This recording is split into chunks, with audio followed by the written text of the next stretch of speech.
Yeah, first and foremost, I would just like to thank Dr. Postel for everything he's had to deal with, I guess, this week from a university standpoint. It's been a dark week at U of L. There's no other thing to say about that. It's been very trying for a lot of people, for the university, the city, this program, the athletics department. It's been a tough week, but we're getting through it. We're putting our head down, going back to work, and we look forward to moving forward and getting on with basketball season and continuing to have some great success in the athletics department. When I came here 13 years ago, I'm a West Coast guy, originally from Nevada, but this is now my home, and it has been for the last 13 years, off and on. This city has embraced me. This university embraced me when I was a student athlete here. It's embraced me since I came back as an employee. I met my wife here. Her whole family lives here. One of my children was born here, so this is definitely my home, and I care deeply about this city and this university. But at the end of the day, what it comes down to for me personally is the 14 guys that are in our locker room. They've had a tough couple days, as we all have, but they are the reason why we're here. They're the reason I'm here. They're the reason the rest of our staff is here, and this is what me doing this is for them. All right, I made that very clear with Dr. Postel from day one. I want to do this for these players. I'm not looking past anything except the next 6, 7, 8 months of trying to have as great of a season as we can have, because these kids deserve it. It's a unique group, probably the most unique group I've ever been around. And I honestly can say I'm not sure if any other group of players would have been able to get through what we've had to go through the last 72 hours. It's been very trying. There's been a lot of questions, a lot of unanswered questions, a lot of concerns, not only from the players but from their parents. And we've done the best job we can to try to calm those questions and fears. And a perfect example of these kids is the other day we made it a point to try to return to normalcy as quickly as possible. And what I mean by that is it was actually the day where all this went down with Tom Jarrett and Coach Pitino, and we had a 3 o'clock weights and conditioning workout scheduled that day. And it was a very tough afternoon. Coach obviously met with the team and told them, and later that afternoon I walked into the gym, and I don't know if I've ever seen so much enthusiasm and excitement from a group before, and I was stunned. It took me back. I'm standing there next to Fred. He and our trainer, and he just looks at me and goes, "This is a special group," and I firmly believe that. And I kind of knew at that point that it's a resilient group. They're extremely close on and off the court, and I think there's not a better group in the world I would pick to try to go through this season with. I mean, I firmly believe that. I told them that. I told their parents that, and it's going to be a challenge. There's no question about it, but we're in it together, and we're going to certainly play for the name on the front. And I told them a unique thing today. The first time I really got to meet with them as a team, I go, 2 years ago we had a rough ending to the season with Damian and Trey when they couldn't play in the postseason. Obviously that was the reason they came here. And I said it was amazing to watch the city of Louisville rally around those two kids and that team. And I said, but if you guys put forth the effort I know you will, and I know you're capable of, and you handle yourselves in a professional way like I know you will, this city will rally around you guys like you've never seen before. And I firmly believe that. I've seen it as a player, I've seen it as a coach, I've seen it in other sports, but this city will absolutely rally around these kids, which is what they need. They're 18, 19, 20-year-old kids, and it's a tough time for them right now, and they need that support and that love from this city, and they'll get it. So we're excited about getting going, getting back to a routine, getting into practice, and just focusing on basketball. It's obviously this is going to be not a distraction, but I mean it's going to be there all season. The situation is what it is, but we're going to deal with it, and we're going to be positive about it every day, and we're going to try to go out and win as many games as possible, and we're looking forward to the challenge. So I guess with that I'll start taking any questions. David, what about your staff? Yeah, see, that's something Dr. Postel and I have talked about. We got to get a new interim athletic director in place and get all those figured out. It's been a crazy 72 hours with trying to get this position filled first, and we haven't had a whole lot of time to think about that. So, we might be a little shorthanded here for a while, but again, that's just something that we got to figure out with the new AD next week. Can you assure the fans that are watching that you will not be named in the investigation as it moves forward? I can assure that for myself. I can't get into too much detail about the investigation. It's a federal investigation. It's ongoing. So I don't think I don't think Dr. Postel would have had the confidence to put me up in this position if he was worried about anything. What about you plan on retaining Kenny Johnson and Jordan Fair? What is their status as we speak right now? Again, that's something we got to figure out next week with the AD. That's a decision that might not solely be based on me, so it's something we just got to wait and figure out. Are they your assistants now? Are they assisting? Again, we got to talk about that next week with the athletic director. Have they been helping you the last couple of days? We haven't started practice yet. So the last 3 days, the only workouts we've done is just weights and conditioning. I haven't even been there for that because there's been so much going on, so we haven't got that far yet. Who's helping you coach right now? Who's helping We have not got into practice yet, so there hasn't been anybody to help me When you coach. get to practice, who will be there to help you coach? Like I said, we could be a little shorthanded this weekend and for the next couple of days, but again, it's a very fluid situation. I wish I had more definitive answers right now, but there's just so many moving parts that need to be figured out before we can. Do you get the sense that your players are going to be sticking around, anyone leaving? I've not gotten that sense from anybody. I've never seen a group of kids come together like these kids have the last 3 days. And not only the kids, but their parents. I mean, the support I've gotten from their parents that I didn't even ask for, just them reaching out to me. And obviously I've done my best to try to keep all of them in the loop. I mean, I spent Wednesday and Thursday afternoon for 2 hours on the phone with parents just trying to assure them because, you know, I was in a little bit of a unique situation after my senior year of high school because I kind of went through a coaching change, and long story short, that's why I ended up transferring. So I know the unknown is the most frustrating thing about all this. So I've tried to keep everybody updated, and now that we have this at least filled, we can start to move forward. How challenging is it going to be? Choosing an interim AD? No, that is not my decision. David, there'll be people who say that you're connected to Coach Pitino, and that won't be a good thing. How do you answer people who will be critics like that? I mean, I can't deny my relationship with Coach Pitino. I mean, I wouldn't be standing here if it wasn't for him. But again, my focus right now is on these kids. Obviously, it's been a very tough week, like I said. You know, but they're excited to get back to play basketball because at the end of the day, they're here to be great student athletes. They want to represent themselves in the classroom and on the court, and they're excited to get back to doing that. You talked to Coach Pitino, and what did he say to you, or what did you say to him? The last time I spoke with Coach, we had a team meeting on, excuse me for getting my days mixed up here, it's been a long week. Wednesday afternoon, we had a team meeting because he wanted to address the team in person, which is very fair. And then as soon as the team meeting was over, we spoke briefly, and that's the last time I've spoken with him. How challenging is it going to be to have a regular season with all this negative stuff going around the program? Yeah, it's not going to be easy. I think we all know that. It's a very tumultuous time right now for this basketball team, for this athletics department. But again, my focus is it's not a campaign slogan, but I'm trying to make this about the team this year. The team is first and foremost. This is not about me. I'm not. I wanted to step in to help these kids and try to put them in a position to succeed. Are you concerned to that, to be honest? No, I have not. Are you concerned this might damage your relationship with Coach Pitino by taking this job? No, Coach and I will be friends for life. There's no question about that. I mean, he means a lot to me. I can't deny that. I'm not going to stand up here and say that my relationship with him is over. But again, I have a job to do. Dr. Postel has brought me here to do a job, and I'm going to give 110% effort for the next 6-7 months to doing that job. Dave, you talk about, you said this to one of your friends. What's the week like emotionally been for you, the highs and the lows of this week? I don't know if I have enough time to have emotion.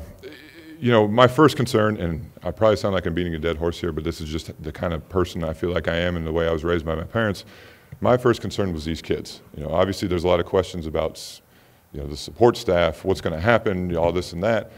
But I've been in their chair before, and I've sat in that locker room before, and I know that these kids, it's hard for them not to get caught up in it, but they deserve to have as good of a season and to have a chance to prove themselves on the floor more than anything, and so that's what we're focusing on. Are you disappointed in Coach Pitino?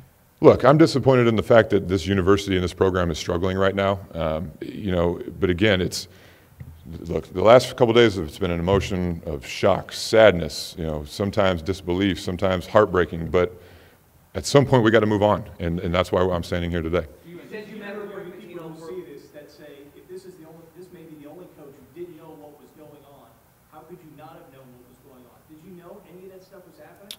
Again, it's an ongoing federal investigation that I can't comment on that right now. What was the brief conversation with Pitino like? What did he say? He was heartbroken, understandably so. But and I know Coach well enough to know that he wants what's best for these kids, and that's why he's not trying to. We need to focus on these kids. I think if he were standing right here next to me right now, he would say the exact same thing. It's about these kids. That's why we're all here. David, you follow too. Yes, they are. We have no intention of changing that. You know, obviously the circumstances have been very difficult, but we need to have a basketball season as normal as possible. Now, obviously, it's not going to be a completely normal one. I think everybody here knows that, but we need to do what is best to prepare these guys to play our first game against George Mason and get ready for ACC play. David, you followed two Hall of Famers, two guys with 4 national championships. Could you talk about the challenge of competing in that big chair? To be honest, I'm not really thinking about that. It's now, again, you know, my grandfather used to say something funny. If you're not nervous before every game, there's something wrong with you. Obviously, before my first game, I'll probably be throwing up back in the locker room. But no, again, I'm not looking at it as that because like I told Dr. Postel, I'm not auditioning for a long-term job here. When I got into this profession, my goal was to be a head coach. I certainly didn't expect it to come this way per se, but I'm not trying to prove myself to hold, you know, to meet Coach Pitino's standards or Coach Crum's standards. I'm just trying to win as many games as we can for these kids. What is your relationship with Andy Miller of ASM, and do you still have one with him? Look, Andy Miller was my agent for the 2 years I played professionally from end of 2008 to the spring of 2010. I can honestly say the only communication I've had with him since was he sends me a text message every year saying happy birthday. But other than that, we have no relationship. Do you want your kids to wear Adidas clothes, or would you like, or is that tainted, and you want the university to display its relationship with Adidas? As far as our players, what they wear on the court, that's a decision that's out of my control. You said 14 players in the locker room. That does not account for anybody? Yeah, I mean, we all know Brian's status right now. Again, we don't know what's going to happen. We just have to let that situation work itself out, just like the rest of this whole deal. You say that you're just interested in winning the most games you can at the time that you're here, but if you were offered the job full-time, would you take it? That is so far for me to think about right now. Look, this is the University of Louisville. This is a top 5 program, in my opinion. And we're trying to keep the reputation of this program intact as much as we can. You know, we've been in a bad spotlight here for a while now, and I want to just do everything I can to get us out of that spotlight and just get some stability for these kids so we can start practice here in a couple of days and move forward. Is Brian Bowen still on campus? Yes, Brian Bowen is still on campus. David, talk about the team for a second, the team you inherit, what it will be like, maybe some of the possible starters, whether it's Race Ball and Quentin Snyder, just some hardcore sports stuff for a second. Well, I think we have a heck of a team, you know, and I don't know if that's been overlooked in the media or whatnot, but we have a very, very talented basketball team this year. You know, we have Quentin and Anis, obviously, 2 senior captains that have played a lot of basketball. You know, Dang Adele at the end of last year was playing just as well as anybody. Ray Spalding has completely transformed his mindset and his game and everything, and we have a very deep and talented team this year, and that's what's giving us excitement. And I hope the fans, when they get a chance to see us for our first red-white game, I hope they see the potential this team has, and I hope they get excited about them. Have you sat talk with the captain specifically? Yeah, I've talked to every player. You know, that's my job. You know, acting head coach, assistant coach, that's my job, is to maintain a great relationship with these players, because, like I said, I haven't been in this situation, which I don't think anybody has, but I've been in a situation where there's unknown, but for coaching staff, and it's not an easy situation to be in. So I just try to ease their fears as much as possible. How long is your deal for? David, were you in the office Tuesday morning and investigated the game? Tuesday, I was down in Orlando, Florida, actually recruiting, and I didn't even end up getting back in town until about almost 8 o'clock that night. So anything, well, I mean, it was all over everything. So. How long is your deal for? When are you hired through, and at what salary? We have not got into that. I've not signed anything. We haven't negotiated that, because Dr. Postel's concern, as well as mine, was just getting this title, per se, established so we could get some type of order to get going with practice. Again, we have not talked about those specifics. You have to cheat to attract elite players. No, you don't. How skeevy is the recruiting world right now? Well, I mean, that's a very open-ended question, but look, there's a lot that's going to come out of this. I think a lot of people are saying it's only the tip of the iceberg, so we're just going to have to let all that work itself out. This is, you know, some people are saying this could be good for college basketball, some are saying it could be bad, but that is, again, that is not my concern right now. I'm just 100% focused on this season. Your dad and granddad both played coach? Yes, they did. Both were longtime coaches. Did you reach out to them about this decision to take this job, and or what have they said to you about taking it? Well, I wish I could have reached out to my grandfather. He passed away about 7 years ago, but that's okay. Yeah, of course I've spoken to my dad. He's biggest influence in my life when it comes to basketball. So my family's just very supportive. I have a great support system here with my wife and her family, and a lot of people throughout the university. So, like I said, and I told the players and I told the rest of our support staff this today. I said, look, there's going to be a lot of things I do wrong. I'm going to make some mistakes, but just bear with me. I'm open to any suggestions, and we just got to do this together. Will this look like a Coach Pitino team? What's your coaching style going to be like? Is it going to be like this? Well, I think it's hard to deny the impact he's had. I played for him for 4 years. I've coached and worked under him here now for 4 or 5 years, and he's been a very big influence in my life and in my basketball approach. And so, obviously we'll do a lot of the stuff the same because another reason is that's what most of these kids are familiar with. So why would I come in and try to reinvent the wheel for something that's been so successful for a long time? Have you talked to Jordan Fair or Kenny Johnson? No, I have not. Was there anything that made you hesitant about taking the job? No, because my only concern was these kids. And look, if Dr. Postel decided to go in a different direction, I would have been extremely supportive because it's about these kids, it's about this program and this university, and I'm going to do what's asked of me, and I'm going to do what's in their best interest. Do you feel more pressure to win basketball games, or do you feel more pressure from your in-laws knowing that they're from Louisville and you have to prove that you're running a clean program? God, if I married into a family that's going to put that kind of pressure on me, maybe I made a mistake. But no, I have the most supportive and extremely caring support family that a guy could ever ask for. What's your message to the fan base right now? Like I said in my opening remarks, and this isn't even a message or a plea for help. I know how these fans are. Like I said, 2 years ago with the thing we went through with Damian and Trey, those two kids were put up on a pedestal like icons because of what they had to go through, something that was out of their control. And I know how great these kids are. I know how much this town cares about basketball. And at the end of the day, they just want to see kids give great effort, handle themselves in a professional way, and succeed. And that's what we're going to do. David, are you confident that the Coach One reference is not part of your staff right now? Again, I can't talk about that. It's an ongoing investigation. We're focused on basketball. Will you start Sunday? Will you also Yes, we plan to fully start practice on Sunday. What does it mean to you that the players seem to step up and say that they'd love to be led by you?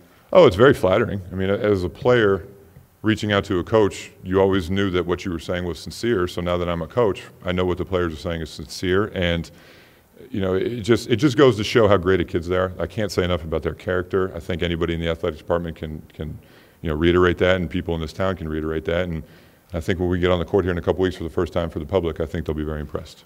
Have you given any thought to if you do have to bring in support staff, who you would bring? I can't even begin to tell you how many thoughts I've had over the last 72 hours, and things run through your head. I haven't slept. I probably look awful right now, and my wife's going to get mad. But, again, the first step obviously was getting this done, so we have some type of direction, and now we just got to get the rest of the details worked out, and I know we will.